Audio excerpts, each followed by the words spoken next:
1 minute, sige, panoodin natin.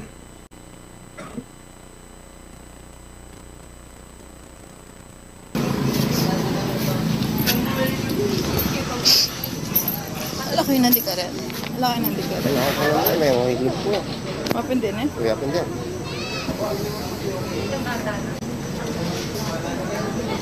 Ay ta. Yun yung plaki eh.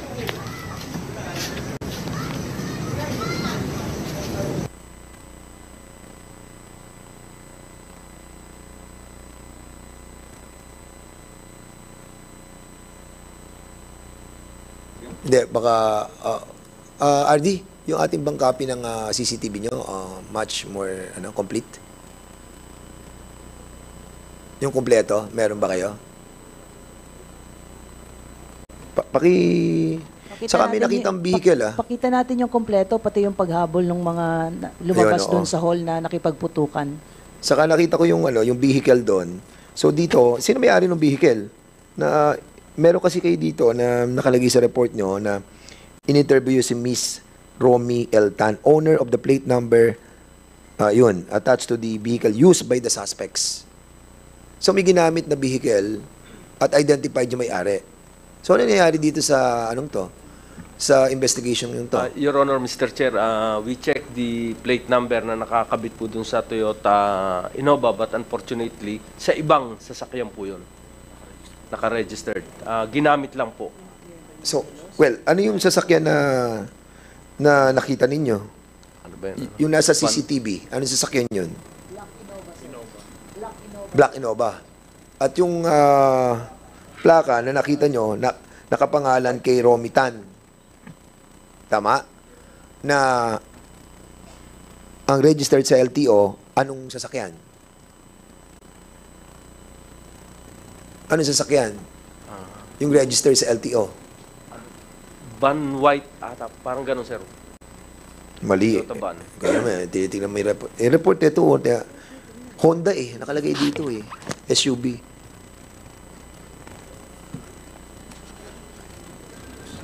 Sir, Honda BRB, sir. Ha? Honda BRB. Ayun, Honda, di ba? Ito, binabasa ko yung report nyo. Walang dyan naman, PD, dapat alam mo to. Anyway, so yung may-ari ng plate number na yon must be also investigated. Dahil bakit naandun yung plaka doon sa Innova? Chairman. Ano nangyari sa investigasyon doon kay Romy Tan? Yes. Mr. Chair, kinuhanan po namin siya ng affidavit niya during the incident, August 11. Nasa may condo po siya that time sa may Pasig City. So ngayon, anong relasyon itong Romy Tan? Taga saan to? Did you, inimbestigahan nyo ba na mas malalim kung anong relasyon itong taong ito doon sa biktima? sa victim po, Mr. Chair, wala po siyang not related po sila. Ano? Not related? Yes po. Hindi Mr. siya Chair. taga roon sa Arayat? Hindi po, Mr. Chair. Never siyang nagpunta sa Arayat? Never po, Mr. Chair. Chairman. Okay, Chairman Paduano. Anyway, nakausap niya personally yung Rumitan. Yes, Mr. Chair. Okay. So tinanong niyo yung relasyon, pero paano niyo, hindi niyo tinanong kung ba't nagamit yung plaka niya? Ano daw sagot niya doon kung tinanong niyo? Kasi ang interest natin dyan to implicate Rumitan is not his personal relationship with the barangay captain, but through the plate. Ano bang plaka? Original pa ba? Original plate Oh, po. now, question. Anong sagot niya? Ba't ang plaka niya nandun sa ginamit sa krimen? Innova. Hindi po niya masagot, Mr. Chair, kasi baka po yung mga gunman or yung mga suspects, ginawa lang po yung plaka, inimbento lang po. Sandali. Iyon nga check ko sa iyo eh. Sabi mo original. Tapos ngayon, sinasabi mo na, baka inimbento lang. Ano bang totoo? Inimbento ba? Established ba inimbento lang? O ginamit lang? O ginawa lang? O original? Kasi nung tinanong kita kung original, sabi mo original. Yung pong plaka na naka-attach po sa Honda BRB po niya ni Miss Romy Eltan, LTO plate po, Mr. Chair. Hindi, walang question doon sa naka-attach sa kanya, yung ginamit doon sa krimen. Ano yun, original o hindi? Hindi po. Hindi? Hindi po, Mr. Paano mo nalaman na hindi original? Nga, paano mo nalaman, Corporal? Binerify po namin sa LTO. How did you verify with the LTO? Gumawa po ako ng request No, for ang motor tinatanong ko, how did you verify it with the LTO? At saka paano na-confirm ng LTO na hindi yun original? Kasi kasunod yan, kung original yun, kaya kailangan siguro patawag din natin ng LTO. Kasi kung original yun, next question, bakit nandun sa krimen? Ginamit ng mga kriminal. Second is, kung sabihin niya na wala, naka-blatter ba yun? Naka-report ba yun o wala? Di ba? It's not all about the relationship between that person of interest na may-ari ng plaka at saka yung kapitan, kundi mismong plaka. Now, ang tanong, how did LTO during the investigation confirm that indeed, ano yan, fake na plate? Nagpadala po sila sa amin through email ng certification po, which is Certification na ano? yung nagpapatunay po doon sa ownership po ng plate number. Then, Hindi nga eh. Hindi ako abogado hindi rin ako investigador o police, pero alam ko rin mag-imbestiga. Kasi interest dito is that the certificate, supposedly the certificate coming from the LTO that this plate that was used in the crime is fake. Hindi yung certificate na itong plaka na to is, ang ownership nun is si Miss Tan. Di ba, Ardi? Dapat ang certificate, it's not all about that this plate is being owned by Miss Tan. But the certificate should be, this plate that was used during that incident was a fake plate. And walang blatter entry or blatter report, o walang report sa LTO na nawala yung plaka niya. Yun dapat ang laman ng certificate. Kasi establish yun na kanya nga ang plaka sa sasakyan niya. But the question is, kung original yun, bakit nandun? Na kung sabihin niya nawala, dapat naka-report yun dapat prior to the incident na nawala. Di ba, Andy? If I may be allowed to answer, Mr. Chair, Your Honor. Sige, go Sir, ahead. When we request for verification from the LTO, sir, the details na nakalagay po, sir, doon sa certification is ang ilalagay lang po nila doon, sir, particular na let's say ABC 123. Ang ilalagay lang, sir, nila sa certification na ito pong ABC 123 ay dapat nakaatas sa isang particular vehicle. So, yung bibinigay po, sir, nilang certification, sir, is supposedly itong plate number na nakitang naka-attach po doon sa Black Innova should be attached to a Honda na BRB. Nung nagpunta po, sir, sila the following day, upon receipt nung verification po sa LTO, ang sabi po, sir, nung owner po nitong Honda BRB, nakita po, sir, nila naka-attach pa rin yung original plate po na supposedly ay dapat naman talagang naka-attach po doon. At when the investigator asked, sir, kung na-report ba nila at any given time kung nawala ba ito or inalis po nila, ang sabi po ng owner ay hindi po, sir, nila inaalis yung plaka po na ito. So there is a presumption, sir, na yung ginamit, sir, na plaka na inilagay, sir, doon sa Innova ay kinambal. Yung sinasabi, sir, natin na kinambal lang, sir. So there is no really the LTO will not be in the position to issue certification certifying na yung plakang inattach doon, sir, sa Innova na ginamit, sir, ay original or even kambal, sir. Pero RD, kahit sabihin mo the difference between the time when the crime was committed, sabihin mo ba kahit 2 hours. No? 2 hours lang. Pwede rin, di ba, na binalik lang yung plaka? Pwede rin, di ba? It's a possibility, sir. It is a Okay, now, possibility, sir. ang sinasabi ko kasi, that's why siguro, Mr. Chairman, in relation to that, dapat i-check natin sa LTO. Kasi, kung ang basis lang no, ang basis lang ng certification is that indeed this plate was still there attached to that vehicle, no, but that was 24 hours after the crime was committed. Walang assurance. 'Di ba? Tama, RD? 'Di ba? Kaya ang sinasabi ko, supposedly, the certificate coming from the LTO is a certificate that indeed, that plate being used, siguro kailangan, mas may ano tayo na technology da, no? Na how to, kasi nakunan nga ng plaka kaya nga nasundan di ba? Now, next question is, kung walang capacity ang LTO to confirm if that plate that was used was fake, or better, the investigation should not end there. That certain misstand is not involved in the crime. Tama, RD, di ba? Kasi wala rin Not because the owner or misstand show a proof, dinala yung kotse sa LTO, nandun yung plaka, pwede natin sabihin na hindi fake. O fake, di ba? Tama, RD? I agree, Your Honor, Mr. Chair, sir. So, Mr. Chairman, siguro we'll call the attention of LTO also with regards to that. Kasi hinahanap natin dito na proof is that confirmation coming from the agency which issued that plate na indeed hindi fake o fake ang ginamit. Tama, Ardino. So, Chairman, siguro, we have to take note on that ng LTO dapat. Kasi, ito, isa kang classic case din, di ba? Nakuna ng plaka. Pero sinabi, no, the following day, sabihin pa, before the 24 hours, nandun pa rin yung plaka. Dinala doon si LTO, ma'am, sir, hindi po. Fake yun siguro kasi nandito yung plaka. But that is not 100% sure tayo, di ba?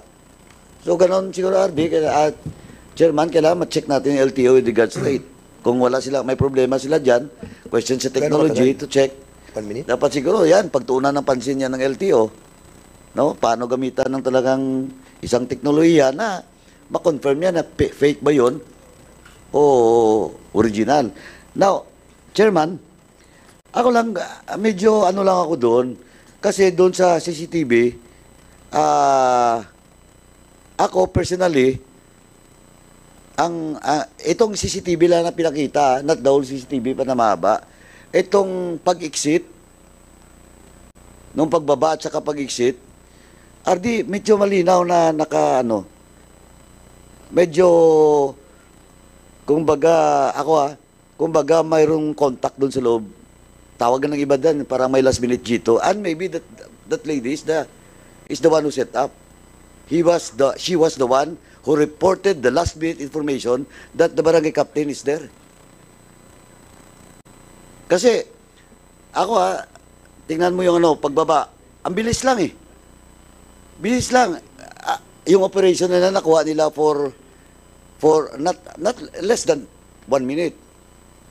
Kung hindi yun in-splice pinutol-putol. Kasi tingnan ang pagbaba, makita ang pagbaba.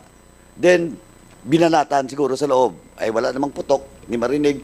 Pero bumalik agad tumatras Well, in fact, kung tingnan mo doon sa paglabas, yung isa nga nag-guide pa Di ba? So, ang bilis.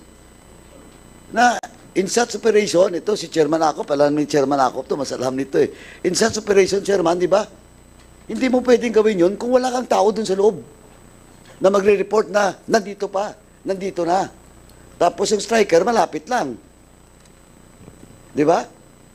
Kasi ang bilis Pagbaba, wala kang 1 minute Dagdag natin. Withdraw ka agad. Chairman So, Paduano. ang sa akin lang, that lady should be investigated deeply. No? Palaliman natin. Now, yung investigator, saan ba yan?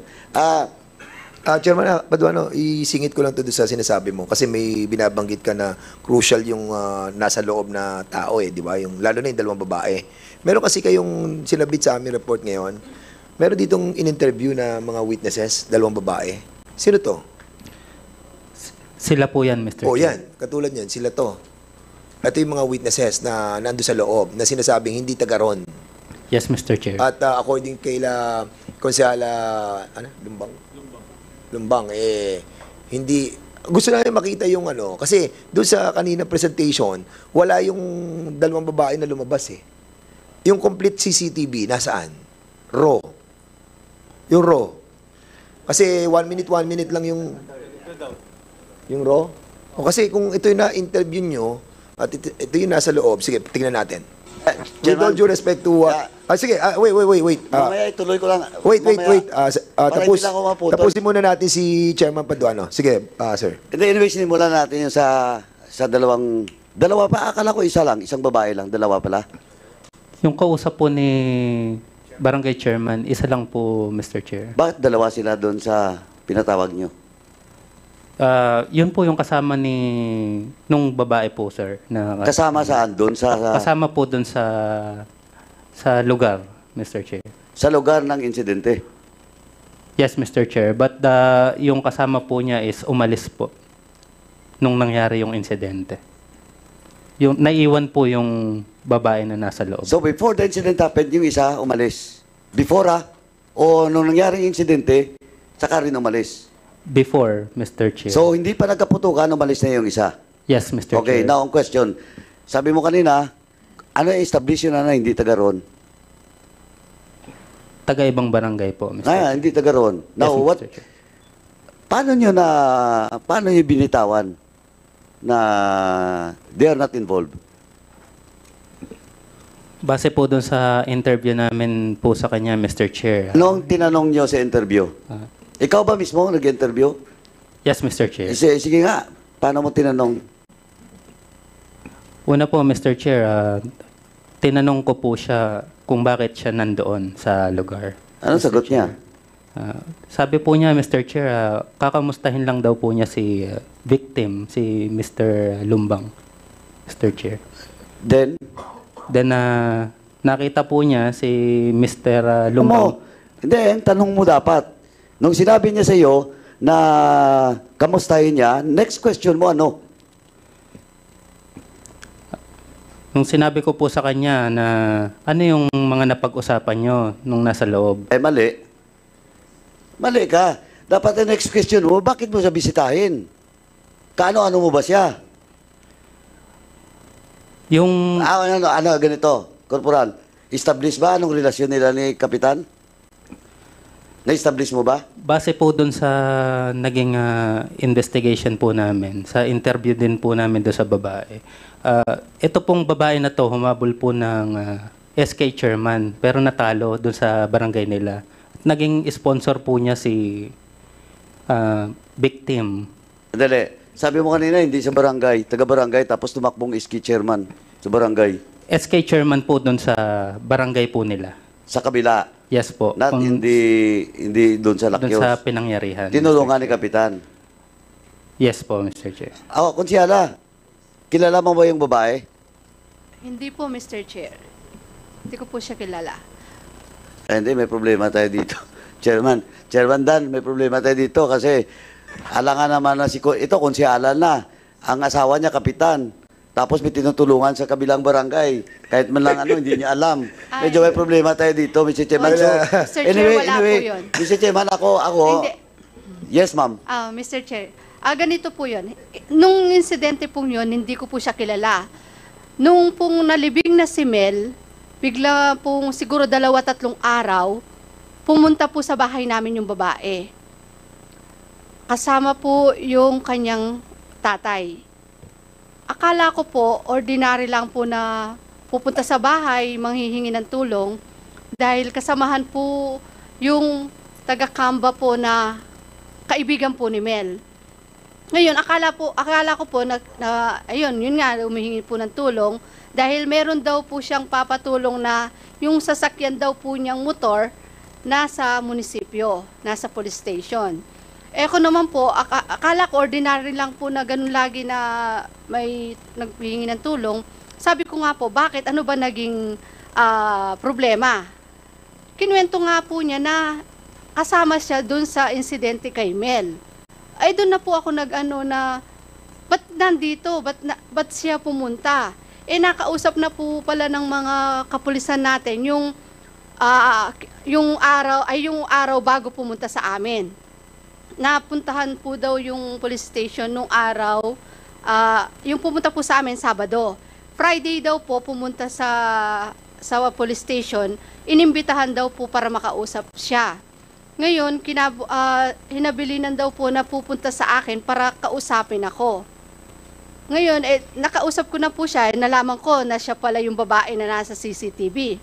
Ngayon, tinawag ko po si Chief Freddy Webb po, tinawag ko po kayo. Pinapunta ko po sila sa bahay. Sabi ko nga po, ba't nandito to? Dapat kayo yung makausap, kayo yung mag-ano. Hinayaan ko po silang sa bahay namin dahil nandun na po yung babae, sila po yung tinawagan ko. Nakausap na po pala nila, naimbestigahan, at nakuhanan na po ng salaysay nila. Yun po, Mr. Chair. Kaya, noon araw lang po na yun, doon ko lang nakita yung bata. Hindi mo kilala? Hindi ko po kilala, Mr. Chair. Anyway, so ang babae, sabi niya doon sa interview nyo, kinausap niya yung kapitan dahil tinulungan siya nung SK, election niya. Yes, Mr. O, Chair. nang tanong, bakit siya pumunta doon? Tsaka humingi siya ng tulong para sa tricycle niya na Para makuha na po daw. para makuha niya. Opo. O, bakit sa'yo? Ayun po. Nasa sa kanila po yung sasakyan. Yung Hindi nga, bakit sa'yo? Bakit siya humingi ng Hindi tulong? ko rin po alam dahil nung nalaman ko po na siya pala yung babae na nasa outpost kasama ni Mel, hindi ko na po siya hinarapan. Kasi ano na po ako noon, nag-hysterical na po, gusto ko po siya anuhin. Siyempre, sa oras na po yun, nakita mo kung sino yung kasama ni Mel nung mabarel na nalaman namin na isa po siya sa mga nag-text sa mga ano, ganun po yung ano ko kaya... Nag-text sila- sa ano po? Saan nag-text? Inano po namin na dahil nandun siya, bago namatay po si Mel. Doon po sa CCTV, nakita namin So, na... meron kayong presumption na sila nag-text doon sa mga Yung po yung ano suspect? ko, kasi nakita po namin sa Oy, CCTV, nandun sinabi niyo ba kila investigador Freddy? sila rin po yung nag-aano sa amin na may babae doon sa loob. Kada punta po kasi, nung pong nakaburol kasi si Mel, si Chief Freddy Webb, lagi po siyang pumupunta sa amin at nakakausap, nagsasabi nga po kung ano na yung imbestigan na gagawa nila. Tapos doon sa CCTV nga po, nasabi nila sa akin na may babae. Okay, Mr. Freddy Webb. So, Mercado. Sandali po, Chairman. Sige, ikaw na, Chairman. go ahead. Anyway, ganito lang po, RD, talagang ano to na medyo malabo talaga. Ako personally, now RD, Chief of Police, tsaka investigador. Chief, ganito po, Opo, sir. di ba may witness kayo? Doon mismo sa insidente, di ba? Opo. Okay, saan niya raw nakita? Saan ba siya doon? Doon nga po, sir, sa may nakaupo siya doon sa may chapel po. Labas ng terrace. Hindi po.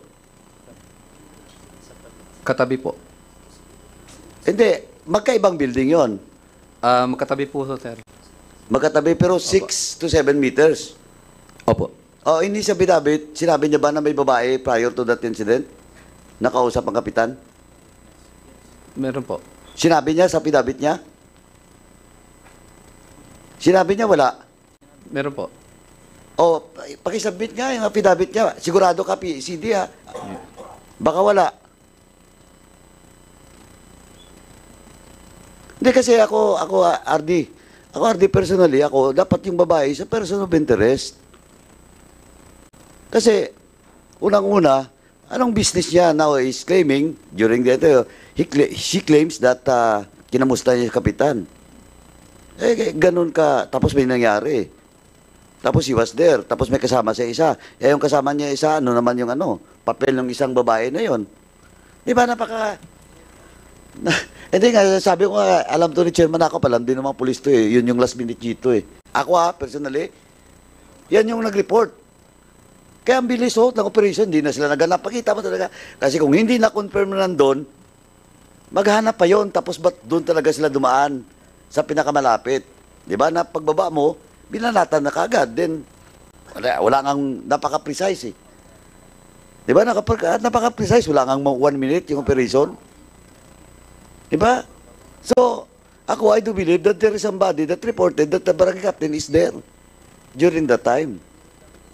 Ako 101% sure ako dun. Ang hindi lang sigurado kung sino. Kasi hindi gaganon ang operation kung walang eksaktong report last minute. Di ba, RD? Pero hindi lang ako sigurado kung sino nag-report last minute. It might be not the lady.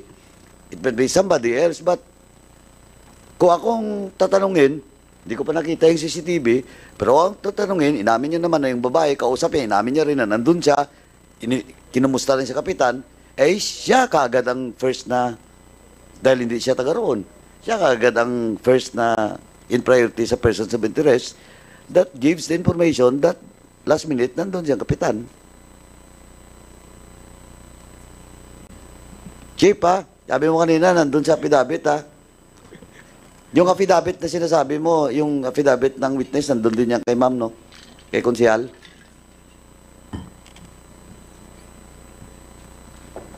Kasi, Chief, kasi kung sa affidavit mismo, nung witness nyo, wala yung babae doon, may problema po kayo. Pwede talagang, ano yan, tawag dito? Witness na, hindi, witness na, para iguluhin ng investigation. It's either sinubuan kayo o anyway, RD. Chairman, yun na muna. Oo, medyo malalim to. So, sige, bago tayo mag-proceed sa susunod, hindi, ano muna tayo, CCTV tapos kay prosecutor, tanongin lang natin estado ng kaso. Then, we'll go to the next, yung kay Hipolito. Sige, ito, yung CCTV. Yan ba yung babae? Yan ba? Hindi po, Mr. Chair. Hindi, okay.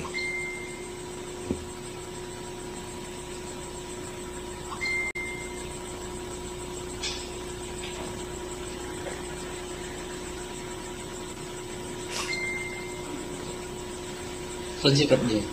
Yung nakakulay puti kanina. Ito? Ayan, o, yung nag-ano ng upuan. Ayan, o, ayan siya, o.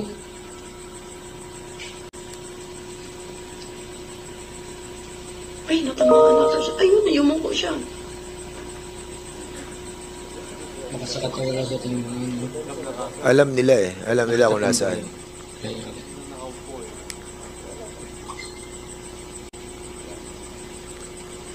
So, I'm pretty sure merong ano yan. Ayun, yun, yung mga yan, yung mga pumutok na yan. Yung nag-retaliate na yun, no?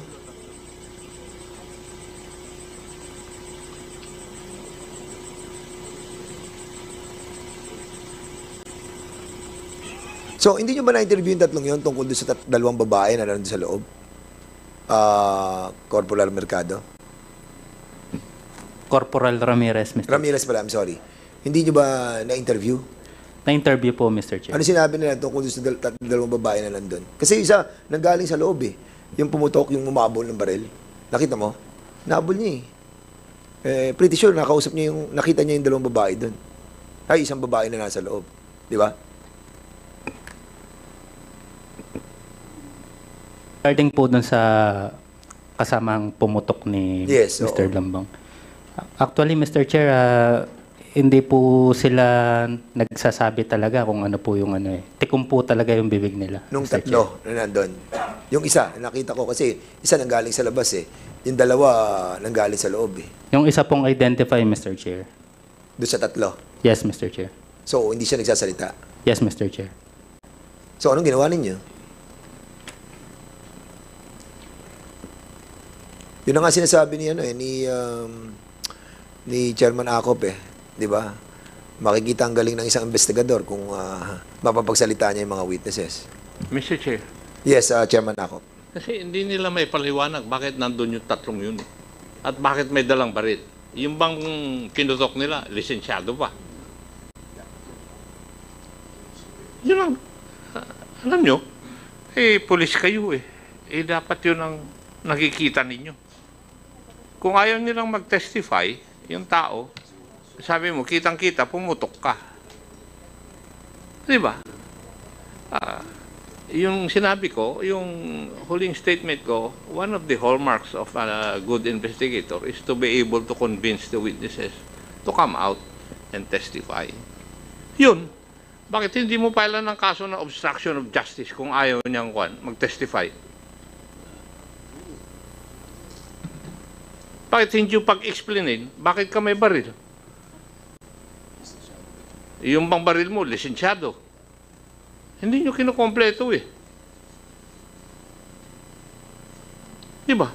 I do not know. Kaya nasasabi ko, kulang siguro yung natutunan mo sa criminal investigation course.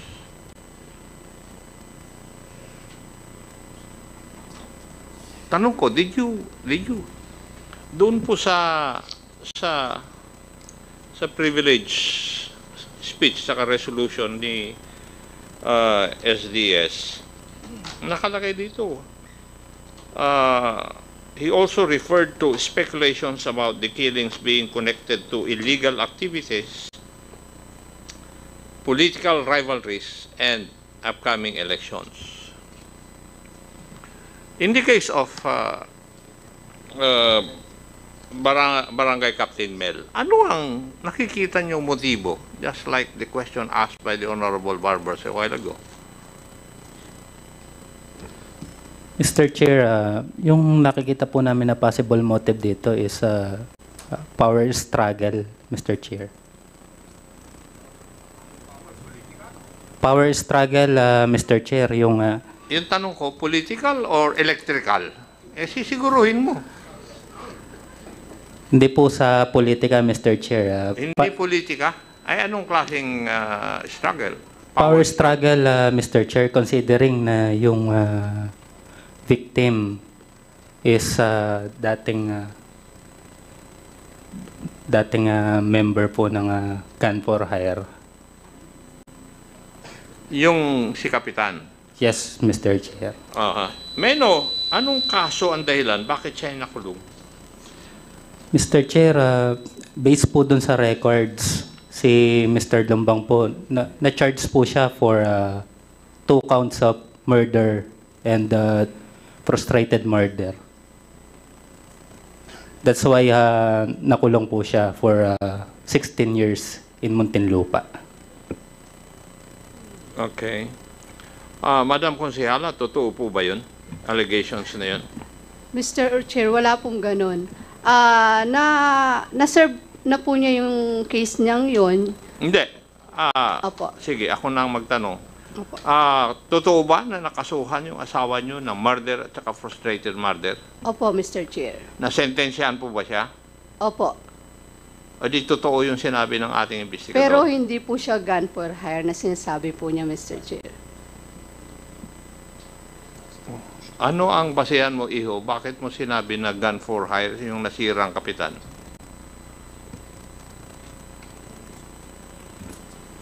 Based po dun sa intel report ng PNP, Mr. Chair. Intel report. Okay. Sige. So, ano po, pwede bang ipaliwanag nyo sa amin? Ano yung sinasabi po nyong power struggle? Sino po ang kalaban ni Kapitan dito sa ano sinasabi nyo nung power struggle?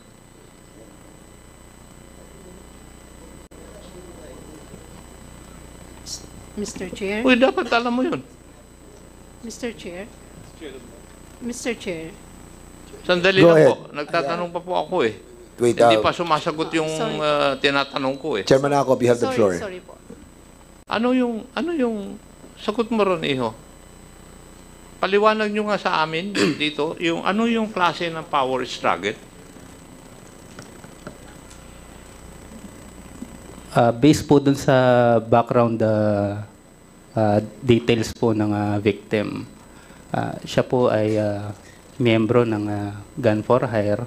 And So, yung mga kasamahan po niya is parang nagkaroon po ng konting tension sa kanila dahil po nagkahiwa-hiwalay. Then, yun po, parang naging labanan po sa pwestuhan ng nangyari kung sino yung magiging pinaka...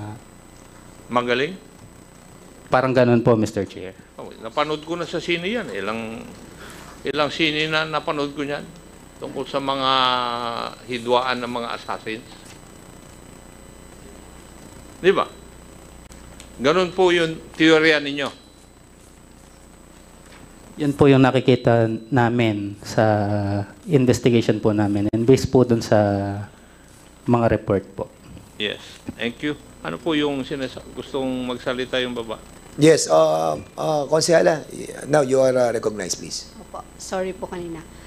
Mr. Chair, ang naging ano po ni Mel dito sa naging resulta po ng pagkamatay niya, politika po, Mr. Chair. Dahil siya po ay nakaano pong hahabol ng Vice Mayor po, Mr. Chair. Dahil nalaman po nila na hahabol siya ng Vice Mayor, mula nung nakaano po siya nabalitaan po nila at pinahayag po niya na hahabol siya ng Vice Mayor. Ganun po yung ginawa nila, Mr. Chair. Sino naman po, Madam, yung mga kalaban niya sa Vice Mayor? Nung panahon po na yon, wala pa naman pong nakabalitang hahabol, Mr. Chair, na ibang ibang grupo. Pero siya po nahayag na po niya, nahahabol po siya na mayor. Sino yung incumbent Vice Mayor no? Yung pong amin pong dating Vice Mayor Bon Alejandrino po, yun po namatay, Mr. Chair. So, hindi naman po siya siguro ang... Hindi po. Paano po yun sa siguro na hindi siya? Kasi sigurado po yung sagot po niyo, hindi po. Hindi po siya, Mr. Chair. Hindi po. Opo, hindi po yung namatay na Mayor Bon Alejandrino, Mr. Chair. Sino po kaya? Kasi Vice Mayor, yung position na yon, di siyempre yung nakaupo na Vice Mayor dapat ang una natin tignan, di po ba? Hindi po. Ha? Hindi po, Mr. Chair. Hindi po. Sino kaya? Sino kaya masasaktan kung yung asawa po ninyo ay mag-aambisyon na maging Vice Mayor? Meron po ba kayong alam? You want to answer? Sorry, Mr. Chair. You want to answer it? No, Mr. Chair. Ayaw mo. Ayaw daw, Chairman ako. Kasi natatakot. Sigurado. You want sa executive session. Mamaya na lang.